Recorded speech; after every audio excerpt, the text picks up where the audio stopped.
special coverage on Union Budget 2025. ये है आपका budget presented by State Bank of India. Middle class plays a very important role, Kshitij, and middle class को ये सब मिलने के लिए बहुत समय लगाना पड़ा. Right. So Siddharth, whatever said and done, whatever changes that had happened in the budget for income tax payers is okay enough for some time. I personally find exceptionally well. I mean, that is what people were looking out for. People were saying it should be 10 lakh, the exemption limit, which has been brought to 12 lakhs. I mean, the people should be gaga about the fact that, okay, 12 lakh तक आपको tax नहीं pay करना, जो कि किसी ज़माने में 6 lakh था, उसके double हो गया. So I think much is left to be done at the side of the people. They can save more, they can invest more, and this primarily will be acting as a very big impetus for the growth of the nation. Affordable housing के बारे में कोई बात नहीं की इस बार. नहीं आएगा. I think fine prints में कुछ हुआ है. Yes, they have taken out Section 10D का benefit from ULIPs. It will be as per the capital gain part. Otherwise 5 lakh तक का ULIP का पहले रखा हुआ था, clause रखा था. They have taken that out. आप इंश्योरेंस की बात जरूर कर रहे थे. I never wanted to point out कि क्या होगा, but they have taken out that benefit. But how does that impact?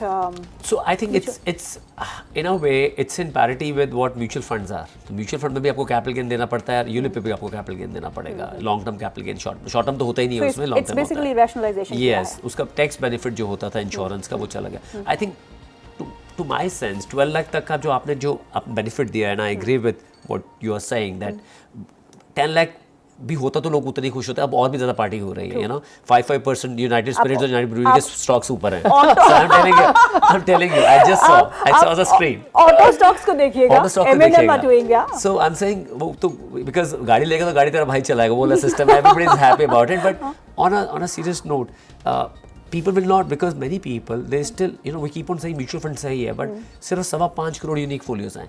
But insurance policies कितनी है? तो काफ़ी लोग उस ATC की प्लानिंग के लिए आपका इंश्योरेंस लेते थे. तो 12 लाख के लिए वो कहीं ना कहीं it's very good for the economy, पर इंश्योरेंस के लिए कहीं ना कहीं वो डेंट पड़ेगा. So that is why insurance stocks में नेगेटिव इम्पैक्ट देखने को मिल रहा है, क्योंकि FDI बड़ा है लेकिन यस, बट सेक्शन 10D भी तो आ गया आपका साथ में, वो भी चला गया. तो दो चीज़ें हुई है. 12 लाख तक अब आपको ATC की जाने की जरूरत ही नहीं है, कुछ करने की जरूरत नहीं है. दूसरा ये हो गया कि दैट जो आपका यूलिप है जिसको आप बोलते थे एज ए इन्वेस्टमेंट प्रोडक्ट करके बेचते थे, उसमें अब आपका बेनिफिट चला गया है जो आप लेते थे 5 लाख तक का. तो these are the two reasons that's why stocks are down. That's why insurance stocks में आज गिरावट देखने को मिल रही है, बावजूद इसके कि FDI लिमिट में इजाफा देखने को मिल रहा है. But yes, it is going to take time, it's going to settle. और कुछ इंपॉर्टेंट बजट में से जो आपको लगता है कि you know that is really going to help India grow? So एक चीज़ ease of doing business की जो उन्होंने बात करी है, which is like I'm saying, I can make out because we keep on interacting with government also. They are making some modules and manuals also जो China में जैसे है. They are very clear that you can't replace China, but you can crave, आप अपने लिए अपना एक niche अलग से create कर सकते हो. And they are saying that अभी जैसे मैंने आपसे बात करी Mr. Modi, he has met Mr. Sikka, he want him to be on the advisory board of जो AI को लेके वो इनिशिएटिव गवर्नमेंट ऑफ इंडिया करना चाहती है. And they are asking for much more you know buffer of units which they want to procure from US. So I think they are now talking about futuristic sectors और उसमें हम कैसे role play करें. अभी existing sectors तो हैं ही है, हम उसको कैसे आगे लेके चलें, हम डेटा सेंटर्स में कैसे आगे अपना शेयर इंक्रीज करें. They spoke about they have in fact included 3-4 sectors which I don't recall now in Gift City also, जिसमें उन्होंने कई चीज़ें Gift City में और चीज़ें इंक्लूड करी है जहाँ पे आपको ease of doing business और बेटर है, जहाँ फॉरेन प्लेयर्स भी आके काम कर सकते हैं. So overall I think there is right sentiment to push the private sector growth also.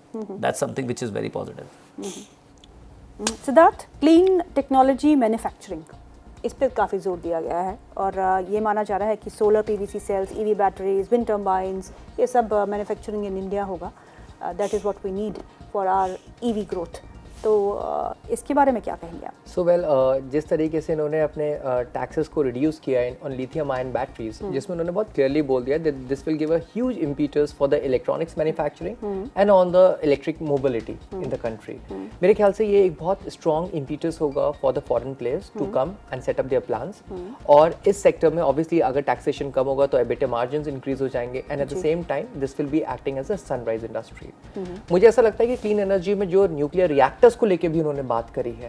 That is also very important thing, क्योंकि लास्ट बजट में भी उन्होंने न्यूक्लियर रिएक्टर्स को लेकर बात करी थी, जहां उन्होंने काफ़ी जेवीज को लेकर बात करी थी एनटीपीसी का, और इस बार भी उन्होंने न्यूक्लियर रिएक्टर्स को लेकर बात करी है, how to make it more commercialized और commercial, and at the same time how to make that more affordable.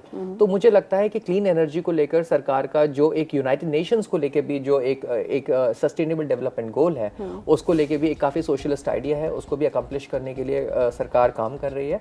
And at the same time अपने एनवायरनमेंट को इम्प्रूव करने के लिए भी सरकार ये सारे नए नए स्ट्रैटेजीज और तरीका लेकर आ रही है, जिससे चीज़ों को काफ़ी अफोर्डेबल बनाया जा सके और काफ़ी इनोवेटिव बनाकर एनर्जी को for everybody they can present it. मुझे लगता है in this way basically I would be demarketing the clean energy sector which is primarily been brought up in the budget. अगर हम टैक्स रिसीट्स की बात करें Kshitij, so what is estimated for 25-26 is 7.1% from direct taxes growth, indirect taxes में 4.9%. Indirect taxes में कोई ज़्यादा बदलाव वो देख नहीं रहे हैं, राइट, बिकॉज और 12% overall growth as percentage of GDP, right, so which is just up marginally. 11.9% was FY25, FY26 is 12% of GDP receipts. It's very evident that ये जो year जिसमें हम चल रहे हैं रन कर, it's a washout year. I think election था, क्या हुआ, it was such a slowdown which they have.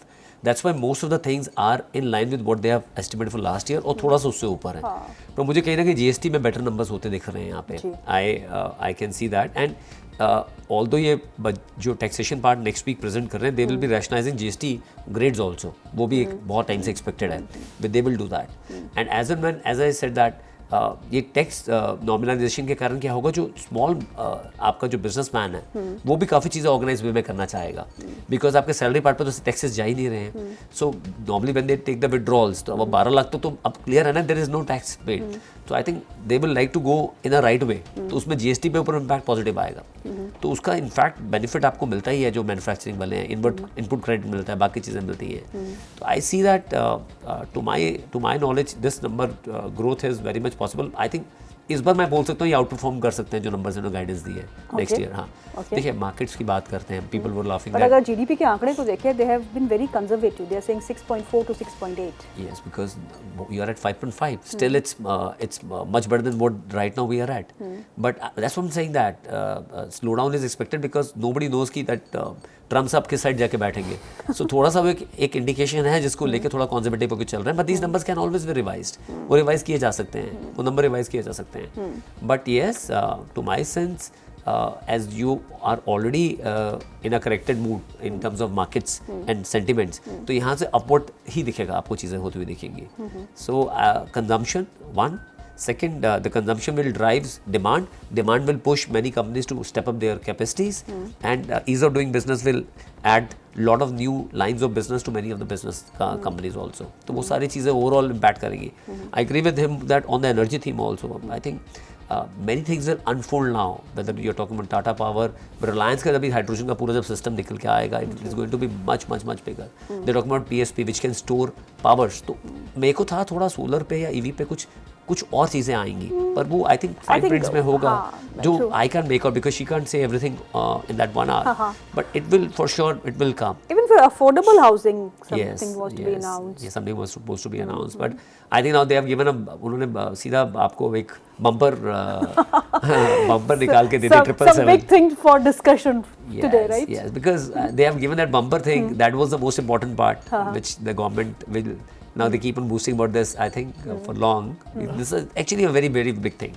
So I think that's why I think those things will come to know by the end of the day. But Kshitij, even Aseem sir said, 6% of the population of India files returns. Only 3% of them taxpayers. So interestingly, what UPI has done, it has given a track of what you, me, him, or anybody else is doing. They're going a little slow in their things. But now they have a track of what type of spending you're doing and what type of spending I'm doing. It's just a matter of time when you'll see this number will also start stepping up in terms of tax filing also. Now you have a track of how money is moving. Most of the people are using UPI. And now there is no fear in many of the people who are doing business कि 12 लाख तो मुझे कुछ देना नहीं है. अब उसके ऊपर थोड़ा बहुत देना भी होगा ना, he will be more than happy to give some money as a tax rather than just holding on कि मैं कुछ भी नहीं दूँ. तो वो आपको परसेंटेज अब बढ़ती हुई दिखेगी. And as your per capita GDP जो $2750 के आसपास है, ये स्टेप अप करेगा. आपके पास इंडिया यंग पीपल ज़्यादा से ज़्यादा स्ट्रीमलाइन इन्वेस्टिंग में जाते दिखेंगे और वहाँ पे टैक्स पार्ट आएगा ही आएगा. The only part is that आपके पास कैपिटल गेन कॉम्पोनेंट सरकार के पास इस बार कुछ आएगा नहीं, क्योंकि गेन है ही नहीं लॉन्ग टर्म में ज़्यादा लोगों के पास. हाँ, ये तो मैं सिद्धार्थ से पूछने वाली थी कि कैपिटल गेन्स की बड़ी वो थी कि FIIs को हमको इनवाइट करना है back into the country because they have been selling ruthlessly from last 6 months now. So I think आप इसको ना look it from a different perspective. Despite the fact last year सरकार ने capital gains बढ़ा दिए 10% से 12.5%. We are still one of the lowest capital gains levied country in the world. तो the point is very simple. अगर हमें बाहर का पैसा को attract करना है तो ऐसे बहुत और तरीके भी होते हैं. Capital gains तो बस एक तरीका है. Right, you can also see, you know, lot and lot of other things which are coming up. Let's say, for example, आज consumption का boost आ गया, for example. So that by default, this will attract a lot and lot of, foreign money to come into this country.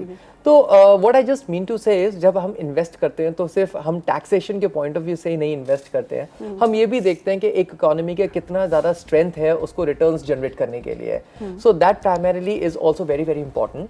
और ये एक foreign institutional investor काफ़ी अच्छी तरीके से समझता है that within the emerging market space we are one amongst the biggest leaders. जी सिद्धार्थ, बहुत बहुत शुक्रिया आज हमारे साथ शामिल होने के लिए. क्षितिज, आपका भी बहुत बहुत शुक्रिया. Thank you so much gentleman for your time on this big day.